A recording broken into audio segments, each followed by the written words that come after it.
Дорогие друзья, здравствуйте! Вашему вниманию в прямом эфире программа «Якутск сегодня». У микрофона с вами я, редактор Светлана Вишнякова, и в нашей студии гости. Заместитель начальника отдела номер 3 Управления наркоконтроля Министерства внутренних дел, подполковник полиции Ольга Бурцева. Ольга Евгеньевна, здравствуйте. Здравствуйте. Заместитель директора Республиканского центра психолого-медико-социального сопровождения Татьяна Алешина. Татьяна Сергеевна, добрый день. Добрый день. И педагог-психолог муниципального автономного образовательного учреждения Национальной политехнической средней общеобразовательной школы номер 2 города Якутска Анна Пшенникова. Анна Михайловна, здравствуйте. Здравствуйте. Спасибо вам большое, что вы сегодня в нашей студии. Тема у нас, на мой взгляд, важная, интересная, актуальная вообще в любое время. Звучит она так: социально-психологическое тестирование обучающихся. И для начала я, наверное, обращусь к вам, Татьяна Сергеевна, о том, чтобы вы рассказали, что такое вот такое тестирование, что оно из себя представляет, и какие результаты этого тестирования, кому и зачем это нужно. Да, добрый день, уважаемые слушатели. Социально-психологическое тестирование. Что это такое? Это прежде всего психологический опросник, который проводится для детей с 13 лет. На что он направлен? Этот опросник выявляет уровень рискогенности условий, в которой находится ребенок. То есть это может быть семья, это может быть ближайшее окружение, это может быть социум в максимальном его значении, да, это может быть сверстники, круг сверстников, да, и как раз-таки вот спектр вопросов так составлен, что любой педагог-психолог, который работает вот по этой методике, он может определить предрасположенность ребенка к употреблению запрещенных веществ, да, как мы называем это в среде образования, различные психоактивные вещества, либо иные поведенческие нарушения. То есть эта методика, она не глубинная, не психотерапевтическая, да, это просто психологический опросник, который помогает и педагогам, и нашим партнерам из других органов исполнительной власти, да, видеть картину данного социума, либо, вот, допустим, города или республики в целом. Ну, коротко так. Такой тест, он проводится для детей определенного возраста? Да, тест проводится для детей с 13 лет, то есть это федеральное законодательство, это согласно федерального порядка, который утвержден Министерством просвещения Российской Федерации, и респондентами становятся дети, достигшие 13 лет, ну, то есть это с семиклассников мы начинаем, да, до достижения ими 18 лет. То есть верхняя граница это 18, ну, очень редких случаях 19 лет. То есть тестируются как школьники общеобразовательных организаций, так и студенты профессиональных образовательных организаций. А нет такой опасности опоздать, вот что до 7 класса ребенок начнет знакомство с наркотическими средствами? Или вот еще вы сказали, что это выявляет еще какие-то другие нарушения? Ну, опоздать мы не можем. Почему? Потому что у нас в школе с 1 класса ведется такая общепринятая, да, или первичная профилактика, то есть в ней задействованы все дети, начиная с 1 класса, то есть наши специалисты, кто входит в социально-психологическую службу, да, а в каждой школе есть социальный педагог, есть педагог-психолог, есть заместитель директора по воспитательной работе, и вот эти специалисты, они своим широким спектром профилактических мероприятий как раз-таки видят этих деток, которые вот могут стать вот, ну, скажем, потенциальными какими-то правонарушителями, если так можно выразиться, да, и вовремя оказать им психолого-педагогическую помощь и сопровождение. А вот именно с 13 лет, да, почему именно 13 лет, ну, все мы понимаем, это подростковый пик, это гормон бушует, да, это различные любопытства, да, экспериментирование, поэтому вот с 13 лет мы тестируем всех, это, ну, по всей Российской Федерации, по единой методике, то есть какой опросник у нас в Республике Саха-Якутия, по такому же опроснику проходят дети с Калмыкии, дети с Московской области, с Ленинграда и Калининграда. Ну, это, наверное, хороший инструмент для психологов, да, Анна Михайловна? А могут ли дети обмануть как-то психолога и, например, вот тест пройти не совсем честно? Да, это хороший действительно инструмент, потому что мы, если поначалу чисто автоматически как бы приступали, да, чтобы провести, организовать, собрать и отчитаться, то в последнее время мы стали обращать внимание, что у теста есть хорошая обратная связь, потому что мы можем его результаты использовать в своей непосредственно профилактической работе, коррекционно-развивающей работе, если мы работаем с конкретным ребенком, или если родитель пришел конкретно на консультацию по вопросам обучения, развития своего ребенка, мы можем открыть и посмотреть, да, по каким шкалам, по каким вопросам, в каких аспектах у ребенка имеются вот, выпады от основного коридора, да. Да, бывают случаи, когда, например, ребенок говорит: я ответил, отправил на платформу свои ответы, а ответы не засчитываются, да. Чаще всего это бывает в тех ситуациях, когда ребенок или долго думал, что и как ответить, например, да, подобрать как бы ответ. И поэтому считывается вот ответ такой, что он может быть не зачтен, как не прошедший. А если не зачтен, повторное тестирование Нет, предлагаете? Нет, пока нет, не предлагаем. Просто можно пояснить, да, вот в этом моменте Анну Михайловну дополнить. Благодаря вот нашему главе у нас в республике действует республиканская программа профилактика правонарушений. И вот средства, заложенные в этой программе, мы использовали в приобретении автоматизированной платформы. И вот в этой платформе как раз-таки вот такие ответы, которые Анна Михайловна назвала, они выщелкиваются как недостоверные. Mm-hmm. И вот если мы такому ребенку еще раз дадим тест, есть риск натренировать его на правильность. Поэтому, если ребенок получил обратную связь, что твой ответ не признан, вы не прошли тестирование. Да, вы не прошли тестирование, и там несколько вариантов. Ты либо не понял некоторых вопросов, тогда психолог берет этого ребенка для индивидуальной консультации. Вот такой выход. А на следующий год уже он будет проходить заново тестирование, и тогда уже будет какой-то результат. Там уже будет какое-то другое, да, тестирование? В следующем году, да. Угу. Оно меняется так вопросы, же называется. Да? Да. Только опросник немножко будет изменен, потому что мы с 2019 года уже, грубо говоря, 3-й год по одному тесту, вот в этом году будет, да, все после 3 лет нужно вносить изменения для того, чтобы как раз-таки дети не натренировались и не давали заранее желаемые ответы. Дорогие друзья, я хочу напомнить, что мы работаем в прямом эфире. Сегодня наша тема, я думаю, интересна всем тем, у кого есть дети разного возраста. И кто хочет присоединиться к нашей беседе, телефоны прямого эфира 32 0066, 32 11 66. И, наверное, как итог, да, если с тестом что-то подозрительное, то эти дети тогда знакомятся с вами. Нет, с нами они не знакомятся. Вот это вот наркотестирование, как мы его кратко называем, да, эта процедура носит сугубо профилактический характер. Она не носит карательного никакого окраса. То есть, если медик выявляет положительную реакцию наркотеста, то есть устанавливает факт потребления наркотиков, он не ставит в известность о фамилии даже руководства школы. А руководство школы знает об этом только в количественном показателе, да, то есть в известность ставится в первую очередь только или же родители, или же законный представитель. То есть, вот у меня у самой сын тоже 13 лет, вот я вчера как раз ровно подписала согласие на проведение вот этого вот наркотеста. А обязательно я указываю там свой сотовый телефон и отца для связи. То есть, если в случае положительной реакции теста, мне будет напрямую звонить медик, который проводит вторую часть от этого наркотестирования, с рекомендацией пройти более тщательное обследование у врача-нарколога, то есть у узкого специалиста.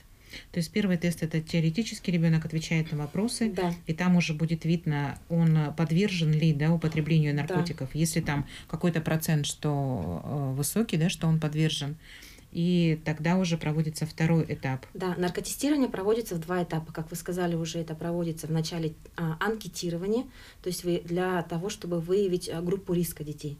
При этом строго соблюдается конфиденциальность, то есть вот эти вот списки из группы детей, из группы риска дети, они нету пофамильного списка, то есть идет вся параллель. То есть, допустим, если в 7 классе было получено 2 положительных теста на наркотики, вся параллель 7 класса, то есть все А, Б, В, Г, Д, все классы идут на вторую часть, на саму медицинскую процедуру наркотестирования.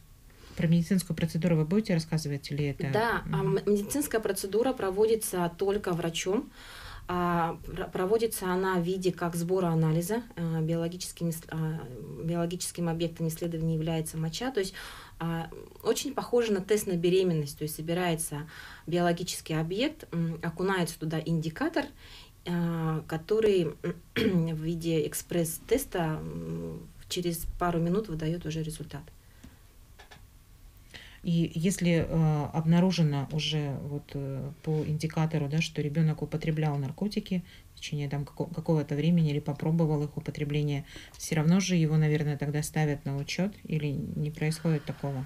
Нет, на учет не ставят. Я еще раз скажу о том, что мы фамилию, имя, отчество ребенка мы не владеем информацией, но мы владеем информацией, допустим, к примеру, по общеобразовательному учреждению, что там есть, ну вот, скажем, там образно там 1-2 теста, то есть увеличивается в отношении этой школы будет профилактическая работа. Это что значит? Будут проводиться лекции? Да, показы это значит, кинофильмов? да, что проводятся лекции, вот психологи школы подключаются, да, то есть ну, основной упор делается на первичную профилактику. Да.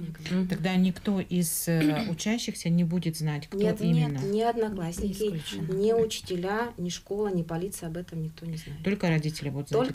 Только родитель, и еще раз повторюсь, что эта мера только профилактическая, не карательная, не наказать, не поругать.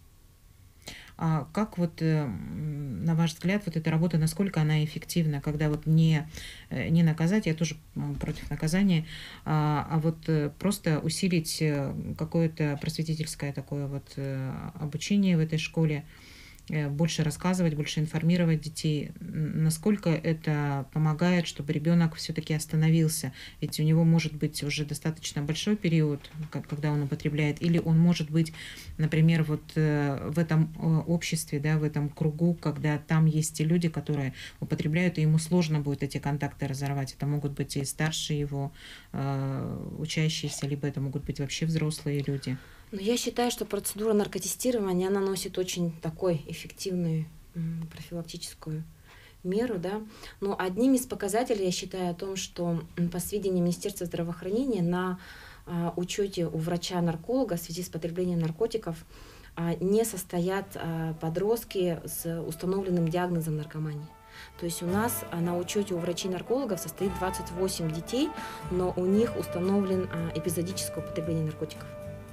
То есть, если бы мы эту процедуру, если бы это мероприятие у нас в свое время не было бы организовано и грамотно проведено, то, что было бы потом, мы продолжим после рекламы. Я надеюсь, что вы остаетесь в нашей студии, и мы все вместе продолжим через 2 минуты. Дорогие друзья, мы снова в прямом эфире, и тема нашего эфира сегодня социально-психологическое тестирование обучающихся. И мы говорим про наркотестирование, если так вот коротко, да, обозначить нашу тему. И в нашей студии сегодня люди, которые знают об этом все, поэтому вы можете позвонить по телефонам 32 0066, 32 11 66 и задать какие-то вопросы, если вам эта тема интересна. Мы прервались в первом блоке на том, что у меня вызвало какое-то такое удивление, что детей, если обнаружат, что у них есть в организме наркотические средства, их не ставят на учет и их не отправляют даже на лечение к наркологу. Нет, на лечение к наркологу именно отправляют. Отправляют. Да. Просто их не наказывают. Их не привлекают к административной ответственности за потребление наркотиков. И я бы хотела, ну вот, вы мне, ну как бы... Да, пожалуйста, продолжите. Свою мысль, да, о том, что если бы, ну вот, федеральное законодательство у нас в свое время не вступило в силу бы, и мы не проводили бы вот эту вот процедуру грамотно, именно грамотно организованной, вот одним из показателей эффективности этой работы является то, что у нас у врача-нарколога не состоят подростки с установленным диагнозом наркомании. То есть у нарколога есть 2 вида профучета. Есть учет, когда человека берет врач-нарколог на учет, когда у него эпизодическое употребление. Вот таких у нас 28 детей состоит. А с установленным диагнозом у нас ни одного ребенка нет. То есть, если бы наркотестирование не проводилось уже с 15-го года, с 13-го года, почти 9 лет, да, я считаю, что у нас была бы цифра не нулевая. У нас были бы дети уже Это можно сказать с уверенностью, что вот они дальше не идут, они не подсаживаются на эти наркотики, потому что идет постоянно контроль, да, то есть у них берутся вот эти вот... Да, ежегодная процедура, ежегодно проводимая, да. Но анализы. Обязательно при условии, что если выявляется положительный наркотест, ребенок должен дойти с родителями до врача-нарколога. Это обязательное условие. Да, и вот я спросила о том, насколько эффективно, что это просто лекции, это мероприятия, да, о которых вот вы скажете, когда, если в какой-то школе вдруг обнаружены дети, которые употребляют наркотики, насколько это эффективно, что эти дети останавливаются и не идут дальше, потому что наверняка есть какие-то мотивирующие вещи, которые их заставляют в эту тему вот так вот глубоко погрузиться. Ну, с точки зрения, если смотреть профилактических мероприятий в школе, то мы разделяем их тоже на несколько блоков. То есть для всех детей мы проводим первичную профилактику, где приглашаются специальные гости, да, в школу. Это вот и специалисты из здравоохранения, то есть наркологи, врачи-педиатры. Да, они говорят о том, как ухудшается организм ребенка. То есть при каких-то вот эпизодических пробах у ребенка страдает память, там, кожа, что немаловажно для девочек, да, там тускнеют волосы и так далее, да, то есть приглашаются специалисты по линии Министерства внутренних дел, то есть конкретно говорится, какие сроки, да, получают дилеры, торговцы, кто употребляет и так далее, какая административная ответственность наступает с определенного возраста. То есть этим должны заниматься, ну, скажем так, специалисты этой области. Педагоги, они должны в детях взращивать, ну, скажем так, стержень, который поможет сказать им «нет». То есть, если ко мне подошла моя знакомая девушка и предлагает: Татьяна, давай попробуй, и вот я, вот, обучившись у педагогов-психологов, да, прослушав лекцию у правоохранительных органов, я могу сказать: нет, мне это не интересно. Вот это задача школы. А вот сколько этих мероприятий в школе проводится, это, конечно, школа сама решает, но есть определенный набор, ну, скажем так, да, в плане каждой школы вот обязательных мероприятий. И, знаете, я еще хотела привести такой пример, когда, ну, республика тестируется с 2013 года. Это один из пилотных регионов, который начал это тестирование на уровне Российской Федерации одним из первых, да, и все-таки вот результаты мы с вами сейчас видим по сдерживанию. И вот в одном из муниципальных образований метод тестирования выявила мальчика. И врач-нарколог ему говорит: тебе нужно обратиться с родителем, ну, по вот линии здравоохранения.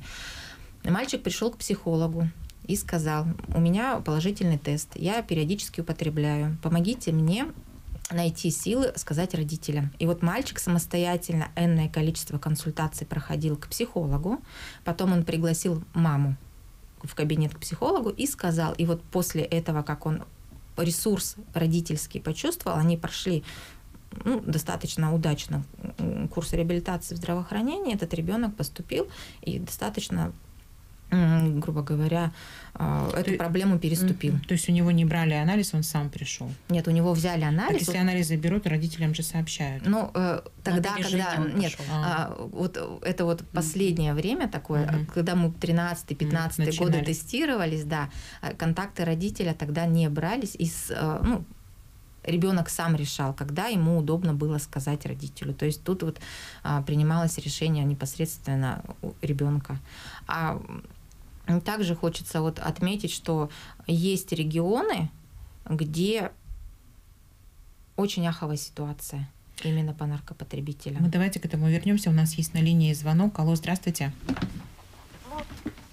Здравствуйте. Здравствуйте, представьтесь, пожалуйста. Добрый день. Меня зовут Светлана. Я из Иркутска. Да, Светлана, слушаем вас. Вот я приветствую вас. Тема, конечно, можно сказать, это, ну, злободневная, наркотики. Ну вот я вот хотела узнать, а вот курение тестируете или нет? Потому что все начинается с малого, и еще говорят, бывает, продают сигареты с начинкой, и где наркотики. Вот такой вопрос я хотела. Светлана, уточнить. спасибо вам большое за вопрос. Если вдруг было плохо слышно слушателям и зрителям, я повторю. Про курение спрашивают, тестируют ли относительно курения, и есть версия, что в обычные сигареты что-то подмешивают. Я, кстати, тоже хотела спросить, можно ли озвучить, какие вот эти психотропные, да, и наркотические средства популярны в нашем городе среди подрастающего поколения?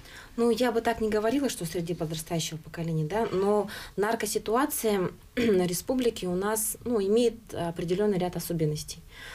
У нас в силу географического расположения нашей республики слабо развиты транспортные схемы, отсутствие полноценного там железнодорожного сообщения, значимых там федеральных автодорог. Наша Якутия, она не входит в систему наркотрафика. Чаще всего мы выступаем в качестве конечного пункта назначения наркотиков, да? И в силу особенностей оперативной обстановки в Якутии она сложилась таким образом, что наш регион обладает наименьшим удельным весом наркопреступлений в системе общеуголовной преступности. Этот показатель у нас составляет по республике 4%, по России это где-то порядка 30%. Основные виды распространенных наркотических средств это у нас в основном наркотики синтетической группы, которые к нам поступают из центральных регионов Российской Федерации. Ну и также Якутия у нас обладает собственной сырьевой базой. У нас произрастают очаги дикорастущих наркосодержащих растений. Это вот конопля, да, которая произрастает на территории 14 районов республики. Но основные виды это вот синтетика, синтетические наркотики и растительного происхождения. Вот хороший вопрос про курение. Сейчас ведь среди молодежи очень популярны эти электронные сигареты, которые уже, сколько говорят об этом, еще вреднее, чем обычные сигареты. Ну, Вот, насчет сигарет... Есть ли тест на курение, или это он и не нужен, потому что от ребенка же и так детям. пахнет, да? Да, вот сам прямо тест на выявление предрасположенности или того, что ребенок пробовал, такого, конечно, нету, но он опять-таки это одна из, скажем так, форм поведения, да, которые тоже можно посмотреть через СПТ, потому что там есть такие шкалы, которые влияют на то, что ребенок, например, не находит в себе силы отказаться от предложений со стороны ровесников, например, да, то есть за компанию. Потом по поводу уверенности своей, да, во время отказа от вот этой вредной привычки. И поэтому в школах больше делается акцент на формирование основных умений уверенного отказа от вредных привычек. И вот все эти занятия, если приходят при первичной профилактике, проходят в лекционном таком формате, то эти занятия проходят в классах в таком практическом, да, то есть дети порой разбиваются на микрогруппы, создается какая-то проблема для них. Вот, допустим, к вам одноклассник или более старший товарищ подошел и говорит: а пошли после уроков, я тебе что-то покажу или что-то дам. И вот тут раскрывается алгоритм, да, алгоритм, он, который состоит из 3 шагов буквально, и мы ребятам с 6 класса, порой даже с 5 класса, да, знакомим с готовым алгоритмом уверенного отказа от вредных привычек. Познакомьте, что... Когда вот Татьяна говорила о том, что вот там подойдут, предложат, и вот тут же вот в параллели лекции, авторитет же имеет очень большое значение, и ребенок в каком-то кругу общается, там для него кто-то железный авторитет, он не услышит просто взрослого человека, который ему говорит о том, что там наркотик будет повреждать его мозг, его внутренние органы, его память и так далее. Он просто может не услышать этого, потому что у него перед глазами тот человек, который для него на сегодняшний момент является крутым. Ну да. Какой алгоритм? Расскажите. Ну, детям, до этого, конечно, подводится такая определенная подводка, что у всех поведение разное, да. Вот кто-то имеет неуверенное в себе поведение. Вот в чем оно выражается, тоже как бы вспоминаем это все. Чем отличается самоуверенное поведение? Оно может быть отличаться грубостью, наглостью, агрессивностью, напористостью, да? Но под этим-то скрывается неуверенный в себе человек. То есть тоже подводим ребят к мысли о том, что он вынужден, этот человек, одевать определенную маску, чтобы казаться, допустим, там крутым, да? И с ним вот очень круто рядом находиться. и подводим к мысли, что важно быть самим собой. При этом ты сохраняешь свои настоящие истинные качества человека. Да? Вот, то есть уверенность в себе – это, скажем так, одно из основных механизмов уверенного отказа. То есть первое – уверенно сказать «нет», слово само «нет». Да? А может быть, он не знает, какой он. Ведь мы, не знаю, всю жизнь живешь, и в какой-то момент только начинаешь, там, оказывается, что-то про себя узнавать в взрослой жизни. А дети, вот они же не знают, какие они еще не понимают, какой я. И ему может быть интересно, на самом деле, вот ему самому внутренне интересно попробовать.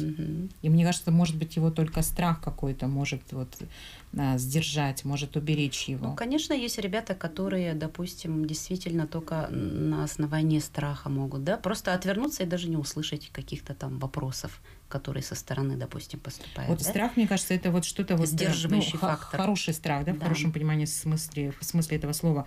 Это про ответственность, про то, что будет потом с тобой, или для тебя, или в твоей жизни, если ты все-таки туда пойдешь. Вот какую-то вот эту вот ответственность, тебе дальше придется вот это вот все разгребать, решать тебе самому. Потому что это, ну, твоя история, твоя судьба, твоя жизнь. Ну вот я продолжу немножко, да? Вот я сейчас, извините, вас перебью. У нас сейчас опять реклама, мы на 2 минуты снова прервемся. И в третьем блоке обязательно, Анна Михайловна, я вам предложу продолжить. И слушателям, зрителям хочу сказать, что оставайтесь с нами. Скоро вернемся.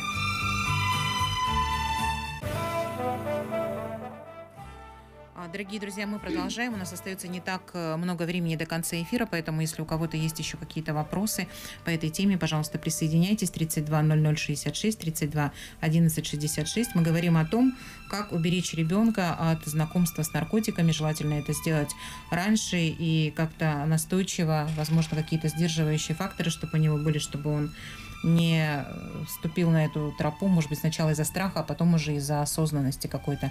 Анна Михайловна, я вас прервала, вы рассказывали как раз-таки о том, как вот это сделать. О том, как делается, какой алгоритм предлагается ребятам, да, чаще всего подросткового возраста, да, на этих практических занятиях. Основная цель – сформировать потребность уверенно отказывать. Сформировать потребность, да, и навыки уверенного отказа. И поэтому одним из первых шагов это уверенное слово «нет». То есть вообще должно это слово быть произнесено «нет». Вторым моментом мы всегда обговариваем, что чаще всего это может исходить от очень таких даже близких, знакомых, друзей, возможно, даже, да. И поэтому вторым шагом считается такой момент, что аргумент должен прозвучать. То есть слово «нет» первое, второе аргумент «почему». То есть ребенок должен объяснить, аргументировать, почему нет. Потому что я знаю о вреде всего этого. Такая фраза может быть. Или потому что я и мои родители это мы не одобряем. То есть именно обязательно аргумент ребенок должен озвучить. И если у ребенка имеются хорошие дружеские отношения с тем, кто это предлагает, там, например, покурить, допустим, да, или попробовать что-либо интересное, и он ценит эти дружеские отношения, то можно сделать какое-то встречное предложение, то есть номер 3. А давай лучше мы на эти деньги сходим в кино, допустим. То есть это вариант такой, который для тех ребят, которые хотят сохранить дружеские отношения вот между собой. Если же это абсолютно незнакомый человек, алгоритм другой, нет, мне это не надо. Просто уверенный отказ. Если он скажет, что мои родители не одобряем, могут сказать, ну ты же там маменькин сынок, как раз это возраст такой, сепарация от родителей, да. Наоборот, хочется подчеркнуть, что он крутой. И вот как раз такие ситуации очень хорошо всплывают во время практических занятий, когда мы ребят делим на группы, даем какую-то установку и говорим, вот ты тот ребенок, который не уверен в себе, и тебя они как раз уговорят. Подумайте ситуацию до конца, какие могут быть вообще последствия, да? Они выходят потом перед всем классом и показывают эту ситуацию. И бывает действительно ситуации прямо в точку. То есть он не нашел силы в себе отказать, он, получается, как бы вовлекся в это все, как бы дружбу, да, в кавычках.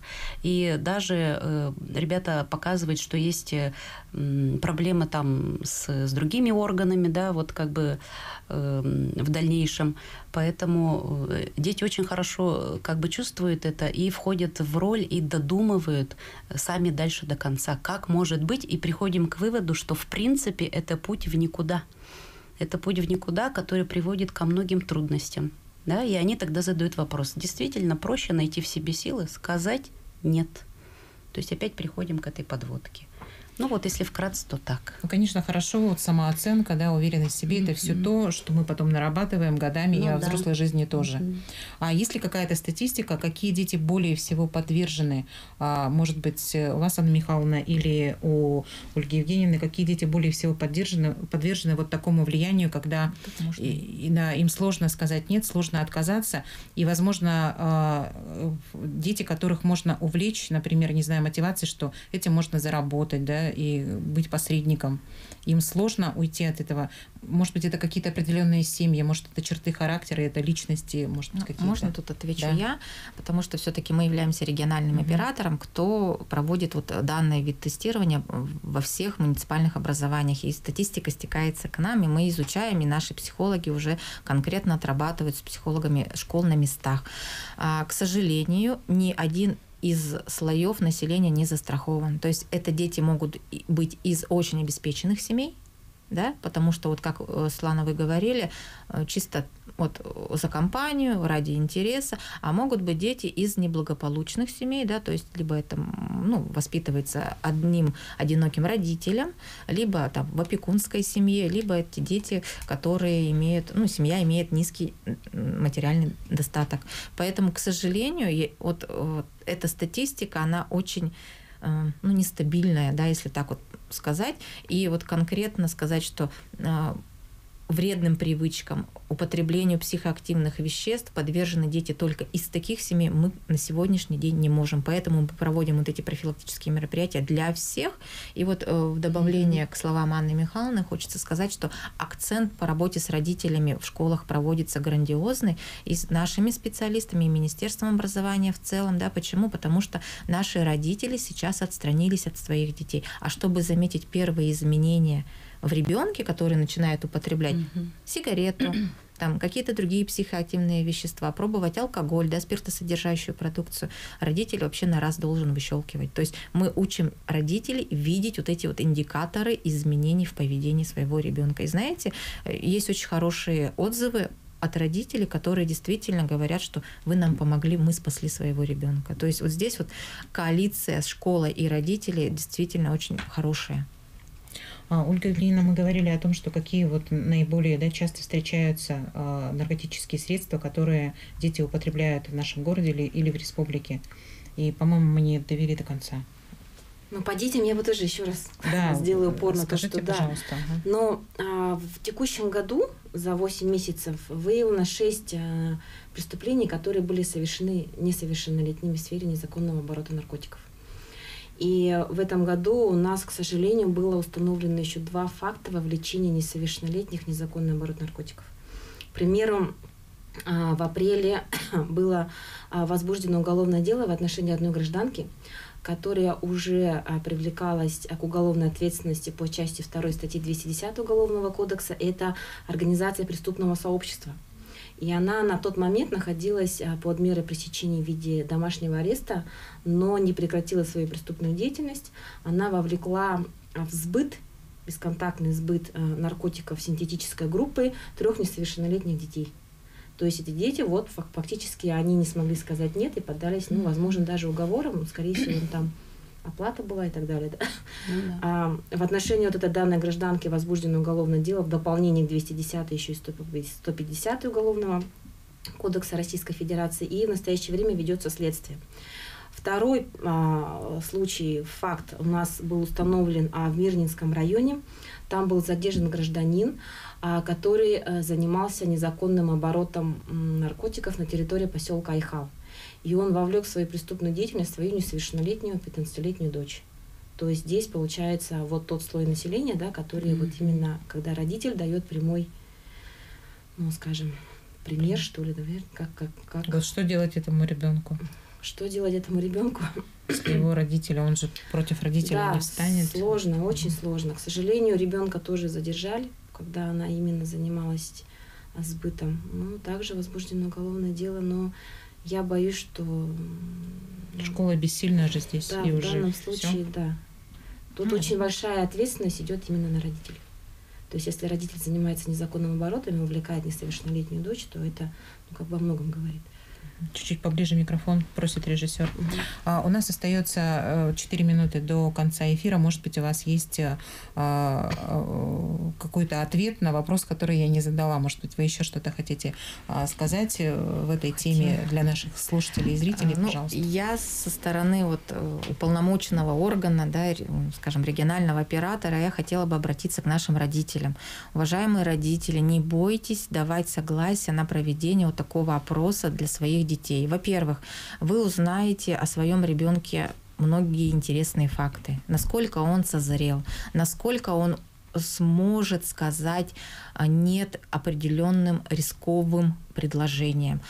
Вы узнаете, насколько у вас доверительные отношения, потому что как раз-таки эта методика позволяет увидеть детско-родительские отношения в том числе. А родители бывают часто против? Бывают, что против, потому что родители боятся, что эта манипуляция как-то затрагивает целостность организма ребенка, да, что там будут копаться в мозгах у ребенка, что это очень такие сложные вопросы, которых дети могут не понять. Нет, на самом деле это все фейковая информация, которая в море интернет-пространства у нас блуждает. Если вы заинтересовались этим вопросом, и вы хотите уточнить некоторые моменты, ваши педагоги-психологи, которые в школах работают, они ознакомлены, они компетентны, они умнички, потому что действительно это большая работа, которая проводится в течение всего учебного года. Поэтому, уважаемые родители, как любую болезнь, наркоманию и вообще любую зависимость легче предотвратить, нежели потом лечить. Потому что действительно ребенок сталкивается с аховыми изменениями. Потом очень сложно реабилитировать его физическое и психическое состояние. Поэтому наши рекомендации со стороны педагогов, может, Анна Михайловна добавит еще, такая: уважаемые родители, давайте согласие и разговаривайте со своими детьми, которые старше 15 лет, которые сами дают согласие о необходимости этого теста.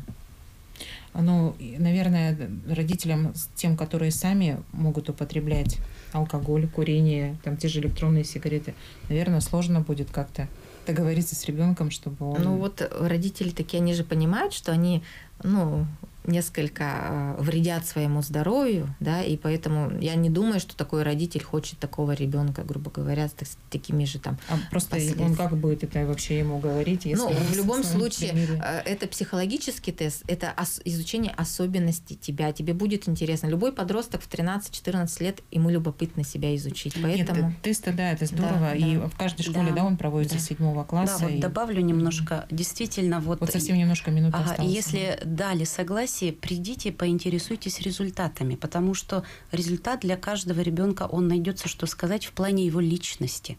Даже просто узнать, где в личности нужно обратить внимание, чтобы он стал более уверенный, менее тревожный, более самостоятельный и многие-многие вещи такие. Я за то, чтобы взрослым объединиться, и все это будет на пользу ребенка. Обязательно. Всем спасибо за внимание, гостям спасибо за то, что были в это время в нашей студии. Всем хорошего вечера.